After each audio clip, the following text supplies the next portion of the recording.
আসসালামু আলাইকুম। আমি নুজহাত হুসাইন। আবৃত্তি করছি আমার আম্মু নাজমুন নাহারের লেখা বাবা কবিতাটি।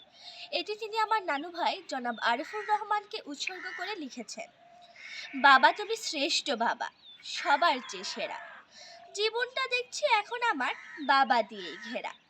বাবা আমার স্বপ্ন দ্রষ্টা, ন্যায়নীতির মহান স্রষ্টা। চলার পথের প্রতিটি ক্ষণে বাবা গো তোমায় পড়ছে মনে। কতদিন তোমায় দেখিনি বাবা, কতদিন শুনিনি কথা।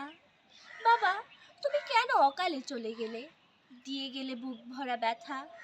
বাবা তোমার হাসির ধ্বনি কানে বাজে ক্ষণে ক্ষণে। তোমার আদর্শে মানুষ হতে চাই, দোয়া করো কয় মনে। বাবা তোমায় আজও খুঁজি শত জনতার মাঝে।